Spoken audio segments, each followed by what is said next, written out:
It is over budget and a little overdue, but we are finally getting a look at Austin's new Central Library, set to open on October 28th. Fox 7's Casey Claiborne took a tour of the 200,000 square foot facility this morning. He joins us there live with the details. Casey?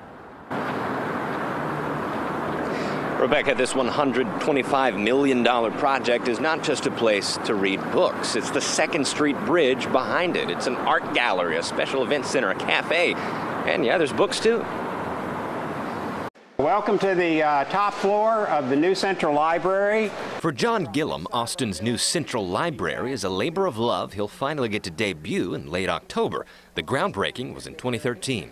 People were calling me as I was out there turning the ceremonial shovel of dirt, asking if they could already reserve things like the special event center. I love that. I went, no, maybe you ought to let me finish construction, We'll get right. I've got to get back to them now. Gillum is the facilities process manager for Austin Public Library. Most of the money for the $125 million project came from a $90 million bond election back in 2006. But for Gillum, it goes back further than that. I believe I first put pencil to paper about this project in 1992. That's when citizens started asking for a new Central Library. Gillum says the new library is twice as big as the current Falk Central Library that opened in 1979. 200,000 square feet, 6 sunlit stories with a rooftop garden, a cooking demonstration area, special events center, a spot just for teenagers, reading porches, and that's just on the inside. We did park beautification and trails. We built the 2nd Street Bridge that you see over there, not usually part of a Central Library project. Here at the public library, Gillum says there's no circulation desk.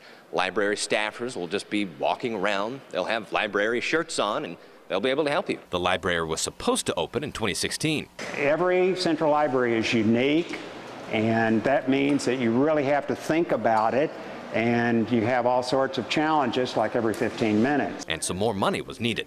We asked for $5 million back at the start of last budget year, last October 1. And it was to finish construction, basically. The grand opening is set for Saturday, October 28th. As for the homeless population that often gathers at the Falk Library, Gillum says anybody and everybody can use the Central Library, and the homeless are part of the community they serve. But if anyone does something not allowed, they'll be shown the door. You can't judge a book by its cover. The worst criminal I ever had walk in the library and had to be taken away to jail walked in a 3-piece suit.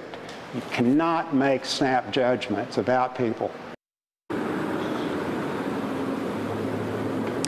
As construction wraps up, now comes the part where the library actually moves in. They'll start closing parts of the Falk Library starting Monday as they begin to move books over. As for the Falk Library, that building will become an extension or part of the Austin History Center. They really need that space. Back to you.